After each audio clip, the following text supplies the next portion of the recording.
Bonjour bien-aimés chers amis, bienvenue de retour à un nouveau message biblique intitulé « Répondre aux cris ». Et j'espère que tu te portes bien malgré les circonstances actuelles. Dieu ne change pas, il est le même hier, aujourd'hui et pour toujours. Amen. Donc, j'aimerais commencer avec cette question. J'aimerais te poser une question très importante. Bien-aimé, cher ami, et si tu croyais que le plan de Dieu pour toi vaut tout risquer? Et c'est la réponse qu'avait répondu un missionnaire, un jeune missionnaire américain au nom de Bob Hughes. Il avait joint l'armée à bas âge, à l'âge de 17 ans. Et voilà comment l'armée l'avait envoyé dans le pays de la Philippine, en Philippines. Et lorsqu'il était en Philippines, il avait rencontré une famille missionnaire. Et cette famille lui avait présenté clairement l'évangile de Jésus-Christ. Et voilà comment il avait finalement décidé d'accepter Jésus-Christ comme sauveur. Il avait été né de nouveau. Amen. Et Dieu avait complètement changé toutes ses priorités. Il avait maintenant l'envie de plaire à Dieu. Il avait maintenant l'envie de faire la volonté de Dieu.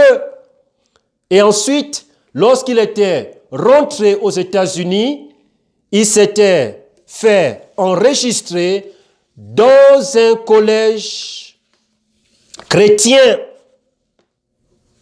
Et après sa gradation, après l'obtention de son diplôme, il s'était précipité en Philippines. Il était allé en Philippines avec sa femme comme missionnaire. Et c'est lorsque tu lis l'histoire, tu peux contempler, apprécier les exploits de Dieu. La manière dont Dieu l'avait utilisé en Philippines afin de glorifier son nom, afin d'élever le nom de Jésus-Christ. Plusieurs âmes, de centaines d'âmes, de milliers d'âmes avaient donné leur vie à Jésus-Christ comme sauveur. Plusieurs âmes avaient été sauvées, nées de nouveau. Amen. À cause de l'obéissance de Bob Hughes. Donc, Bob Hughes avait tout risqué parce qu'il avait saisi, il avait compris le plan que Dieu avait pour sa vie. Et Dieu, lorsque par exemple tu te retrouves dans un champ missionnaire, et à propos, le champ missionnaire, c'est le monde tout entier. Lorsque Jésus-Christ était venu, il avait pour objectif premier de sauver l'humanité. Toute personne qui mettra sa foi en Jésus-Christ, amen, la Bible dit, sera sauvée. C'est Jésus-Christ, l'unique sauveur. Jésus-Christ est la seule voie qui mène au paradis. Amen. Donc, Bob Hughes avait tout risqué pour la gloire de Dieu, afin de montrer à ce peuple la gloire de Dieu. Amen. Et aussi, je me rappelle d'une autre histoire dans l'État de l'Illinois, plus précisément dans la ville de Chicago. il y avait une jeune fille qui était membre dans une église, une bonne église chrétienne. Et lorsque les membres de l'église se retrouvaient chaque semaine pour essayer d'aller évangéliser dans leur communauté, elle trouvait toujours des excuses.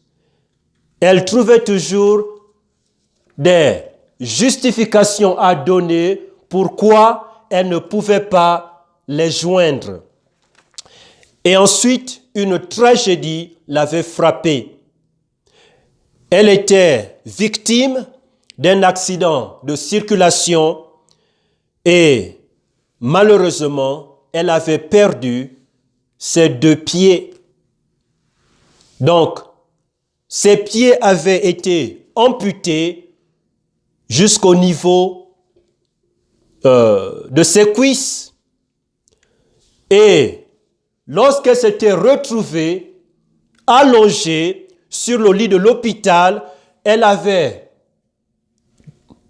donné à Dieu une promesse. Elle avait fait à Dieu une promesse. Et la promesse était maintenant que peu importe sa situation, qu'elle deviendra maintenant gagneuse d'âme, qu'elle ira à ses efforts organisés par son Église chaque semaine afin d'aller évangéliser aux gens dans leur communauté.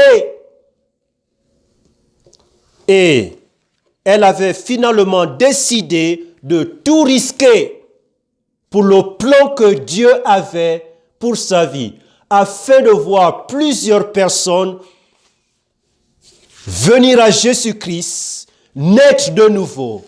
Amen. Et aujourd'hui, nous faisons face à ce virus, le COVID-19, mais ce n'est pas une excuse pour ne pas faire la volonté de Dieu. Dieu a un plan pour toute personne qui vient dans ce monde. Dieu a un plan pour toute personne âgée. Dieu a un plan pour tout adolescent, tout enfant, tout le monde.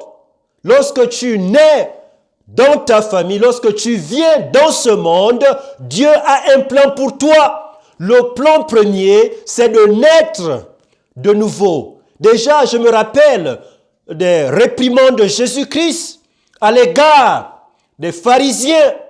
Les pharisiens observaient la voie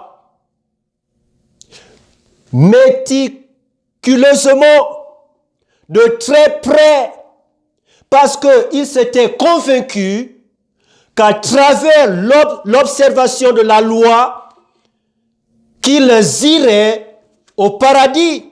Mais ce n'est pas ce que dit la parole de Dieu. L'observation de la loi ne mène aucune personne au paradis, n'amène aucune personne au ciel. Le seul chemin, la seule voie vers le ciel, c'est Jésus-Christ. Il est l'unique sauveur.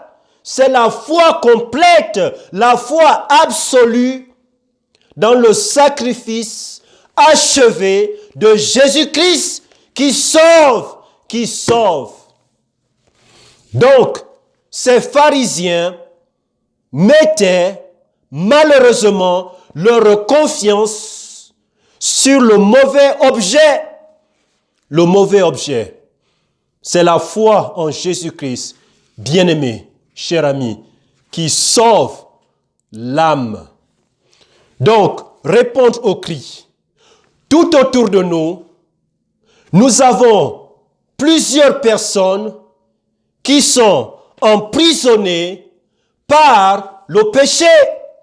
Plusieurs personnes qui sont esclaves du péché, que ce soit l'alcool, que ce soit la drogue, que ce soit les relations sexuelles en dehors du mariage, que ce soit la convoitise, l'adultère. Plusieurs personnes sont esclave ou sous la pression du péché, sous la domination du péché.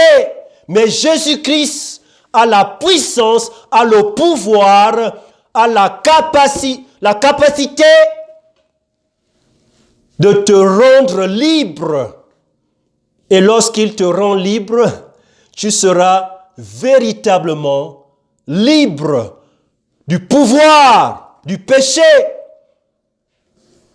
des convoitises de ce monde, des attractions du péché. Tu seras délivré de la puissance du péché. Amen. Donc, répondre au cri. Nous devons prêter attention parce que tout autour de nous, il y a plusieurs personnes qui cherchent à l'aide, mais dans des mauvais endroits. Certains cherchent à l'aide dans la boisson.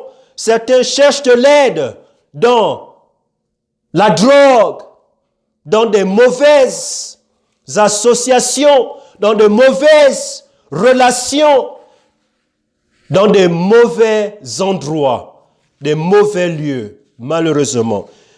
Actes chapitre 16, verset 9. Actes chapitre 16, verset 9. La Bible lit. Et Paul eut une vision pendant la nuit. Un homme macédonien se tenait debout et le sollicitait en disant: passe en Macédoine et viens nous secourir.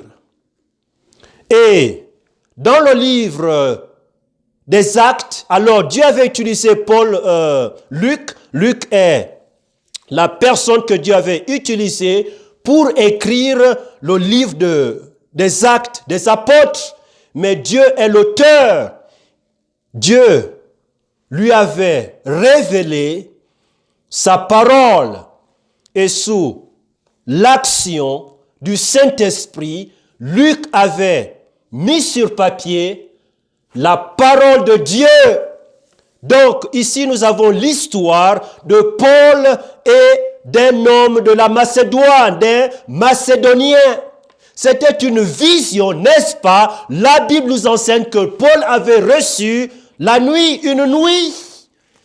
Et Paul n'avait pas négligé la vision. Paul n'avait pas égaré la vision. Il avait favorablement répondu à cette vision. Il avait obéi à la vision. Et c'était une vision divine. C'était une vision de Dieu. Dieu avait utilisé ce Macédonien afin d'ouvrir les yeux de Paul, afin qu'il puisse voir le besoin qu'il y avait en Macédoine, qui existait en Macédoine, le besoin de la réception de l'évangile de Jésus-Christ, l'évangile qui sauve. Les Macédoniens étaient affamés spirituellement. Ils avaient besoin d'un prédicateur. Et Paul s'était, dans les prochains versets, nous apprenons que Paul s'était précipité avec son équipe afin d'aller en Macédoine. Et lorsqu'il était arrivé en Macédoine, il avait trouvé 3 types de personnes. Premièrement, il avait rencontré une femme avec un cœur ouvert. Amen. Il y a plusieurs personnes comme cela, bien-aimés chers amis, autour de toi. Peut-être que tu es cette personne, tu es prêt, tu as quelques centimes de la réception de l'évangile de Jésus-Christ. Peut-être que c'est un membre de ta famille, mais peut-être que c'est un enfant, un de tes enfants, ou tous tes enfants, ou ton époux, ton épouse, ou même un membre dans ta famille élargie qui est à quelques centimes de la réception de l'évangile de Jésus-Christ qui sauve, qui sauve. Donc, Premièrement, il avait rencontré là-bas, il avait trouvé là-bas une femme qui avait un cœur ouvert. Et deuxièmement, il avait aussi trouvé là-bas une jeune fille avec un cœur possédé d'un esprit maléfique, d'un mauvais esprit, un esprit satanique, diabolique. Et enfin, et à propos, Dieu l'avait utilisé afin d'enlever ce mauvais esprit. Au nom de Jésus-Christ, il y a de la puissance dans le nom de Jésus-Christ. Les esprits maléfiques savent qui est Jésus-Christ. Peu importe l'endroit où tu vis, tout esprit maléfique connaît l'autorité de Jésus-Christ, qu'il y a de la puissance au nom de Jésus-Christ. Nous le constatons dans une autre histoire dans la Bible pour ce jeune homme qui était habité de 2000 esprits maléfiques. Il était possédé, mais à l'arrivée de Jésus-Christ, amen, lorsque Jésus-Christ s'était approché de lui, il s'était directement adressé à ces esprits qui habitaient cet homme. Et cet esprit, c'était Jésus-Christ avait enlevé ces esprits de cet homme. Ces esprits s'étaient enfuis du corps de cet homme parce que ces esprits savent la puissance, l'autorité de Jésus-Christ, le Fils unique de Dieu, Dieu fait chair. Jésus-Christ était Dieu avec nous. Lorsqu'il avait marché, n'est-ce pas, bien-aimé, cette terre, c'était Dieu avec nous. Amen. Amen. Donc, introduction. Partout dans le monde, et nous le constatons, nous voyons ce cri. Alors, partout dans le monde et à travers la parole de Dieu, nous retrouvons un cri, un appel à l'aide. Et c'est partout. Mais la Bible a la réponse à cet appel à l'aide. La Bible, la parole de Dieu, la pure parole de Dieu, a la solution à cet appel. Donc, partout dans le monde et à travers la parole de Dieu, sonne un appel à l'aide. Répondre à ce cri commence par l'écoute de ce cri. Nous devons d'abord écouter ce cri. Nous devons, je le répète, écouter ce cri. Nous, malheureusement, sommes très préoccupés que nous ne pouvons pas écouter ce cri. Ce cri, nous pouvons l'écouter si nous prêtons attention à la voix de Dieu. Et c'est pourquoi il est nécessaire, il est impératif de passer du temps dans la lecture de la parole de Dieu. Non seulement la lire, mais nous devons méditer sur la parole de Dieu. Et c'est cette méditation qui transformera nos vies. C'est cette méditation qui change nos vies. La parole de Dieu est vivante. Elle est vivante. Elle est puissante. Elle transforme. Elle change les mentalités des gens. Elle change la pensée humaine. Elle enlève les mauvaises pensées. Elle transforme la manière de réfléchir afin que nous puissions embrasser la perspective de Dieu, la perspective divine, afin que nous puissions bien réfléchir, bien penser, de penser, de réfléchir sur ce qui est bien, de penser et de réfléchir sur ce qui est pur, de penser et de réfléchir sur ce qui est digne d'approbation, digne de louange. Digne de louange, amen. Sur tout ce qui est juste, honnête, le dit Philippiens chapitre 4, verset 8. Alors nous devons méditer sur la parole de Dieu tous les jours. Tous les jours. Tous les jours. C'est bien de commencer sa matinée, sa journée avec non seulement la lecture, mais aussi la méditation de la parole de Dieu. Et méditer, selon la Bible, simplement signifie de s'atteler, de réfléchir sur ce que tu lis, d'internaliser cela, de prier à Dieu afin qu'il imprime sa parole dans ton cœur, qu'il imprime ses vérités au-dedans de toi. Et c'est ce qui change. Amen. Alors, répondre à ce cri commence par l'écoute de ce cri et deuxièmement, ne jamais perdre ce cri. Une fois que tu peux maintenant écouter, entendre ce cri, prie à Dieu afin que tu ne puisses pas le perdre.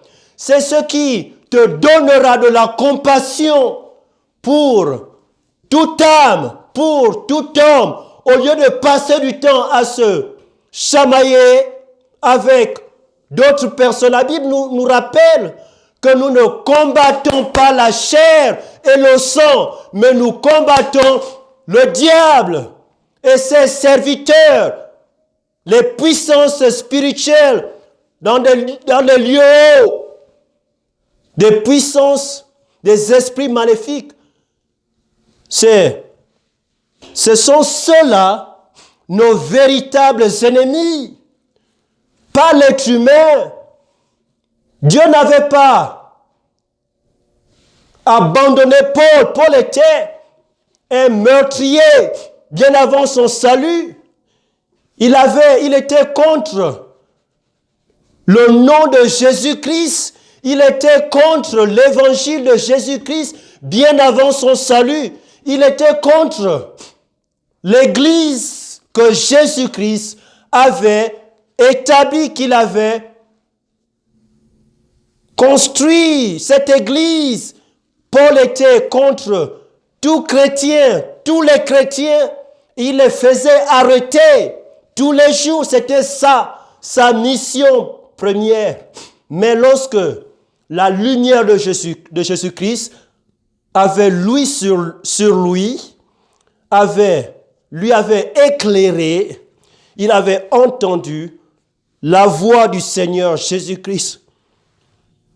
Et c'était à cet instant qu'il avait mis sa foi, amen, en Jésus-Christ, toute sa foi dans le sacrifice de Jésus-Christ, d'accepter le fait réel que Jésus-Christ avait souffert pour nous, qu'il avait été crucifié pour payer le prix de tous nos péchés, qu'il avait été enseveli et après 3 jours ressuscité des morts. Et pourquoi cela est très important, la résurrection de Jésus-Christ? Parce que un sauveur mort ne nous fait pas du bien. C'est pourquoi Jésus-Christ, comme il avait dit, devrait ressusciter des morts. Et il avait ressuscité des morts. Amen. C'est pourquoi la résurrection est très, très importante. Donc, répondre à ce cri exige au fait que nous ne puissions pas perdre l'écoute du cri. Et enfin, répondre à ce cri signifie aussi dépendre de Dieu pour nos besoins, dépendre de Dieu pour nos besoins de tous les jours, dépendre de Dieu pour nos besoins de la semaine, dépendre de Dieu pour nos besoins du mois, de l'année et des années à venir, si Dieu le veut.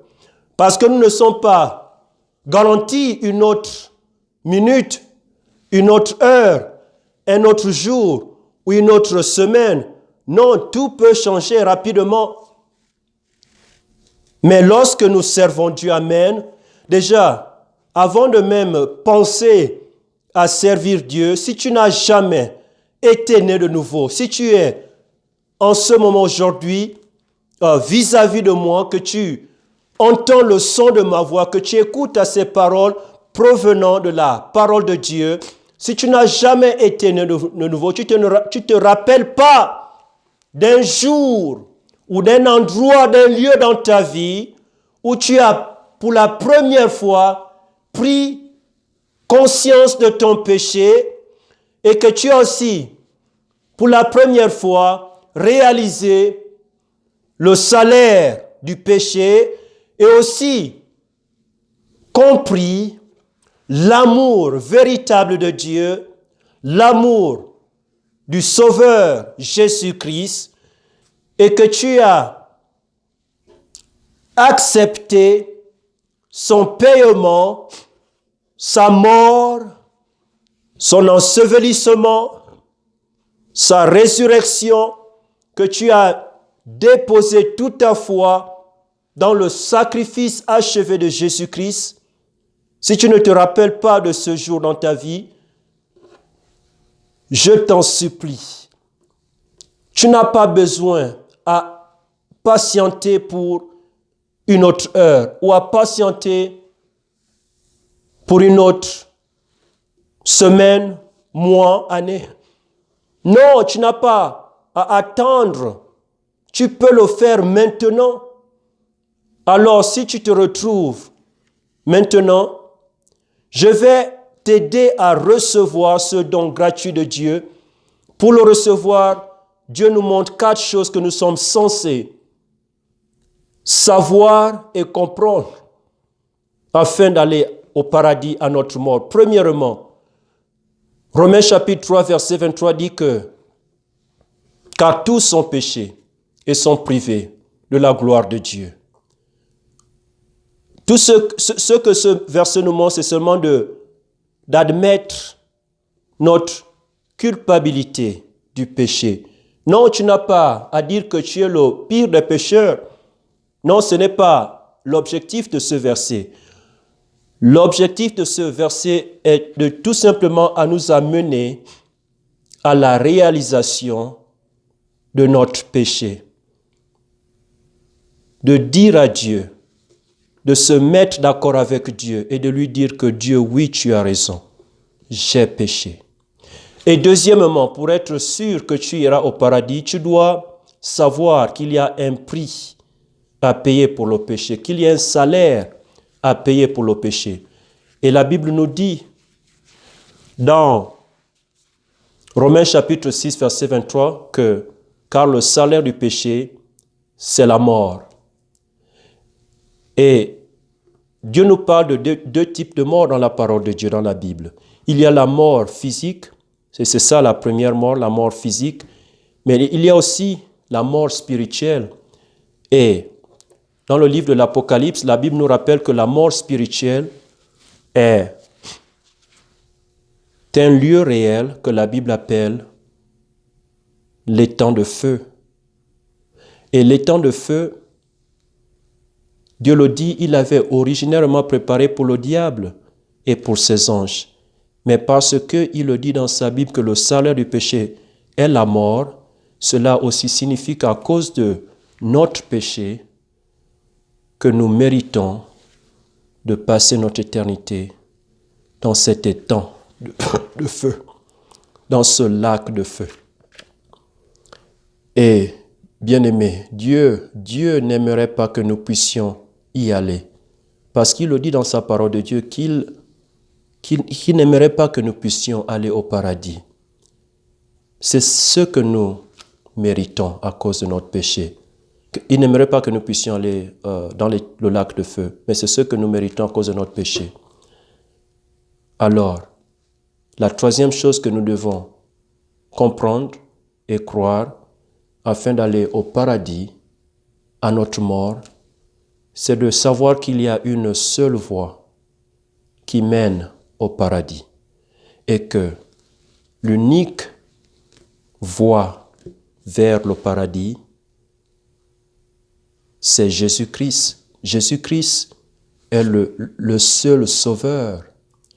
La Bible nous dit que Jésus-Christ est mort pour nos péchés dans 1 Corinthiens chapitre 15, versets 3 et 4, que Jésus-Christ est mort pour nos péchés, qu'il a été enseveli et après 3 jours, il a ressuscité des morts. Et comme je l'ai si bien dit, pourquoi cela est important? Pourquoi la résurrection est importante? Parce que un sauveur mort ne peut pas nous aider. C'est pourquoi il était nécessaire que Jésus-Christ ressuscite des morts. Alors, la troisième chose était tout simplement de croire de tout cœur que Jésus-Christ est l'unique sauveur. Et enfin, la quatrième chose à savoir, afin d'aller au paradis à ta mort, c'est de tout simplement de demander à Jésus-Christ de te sauver. La Bible dit que si tu confesses le Seigneur Jésus-Christ et que tu crois de tout cœur que Dieu l'a ressuscité de mort, tu seras sauvé.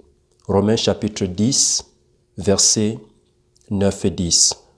Alors, ce que ce verset signifie, c'est que une fois que tu as déjà cru de tout cœur en Jésus-Christ comme ton sauveur, que tout ce que Dieu attend de toi, c'est de tout simplement de lui demander de te sauver, de lui demander de tout cœur de te sauver.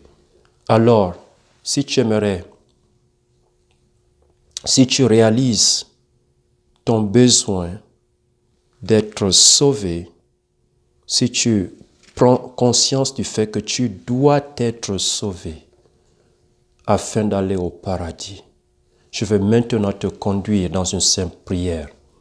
Et la prière ne sauve pas, c'est Jésus-Christ qui sauve. Et cette prière est fondée sur l'évangile de Jésus-Christ. Alors, inclinons-nous maintenant dans la prière. Et comme tu pries, j'aimerais que tu pries de tout cœur en t'adressant à Dieu maintenant. Prions. Père éternel, je sais que je suis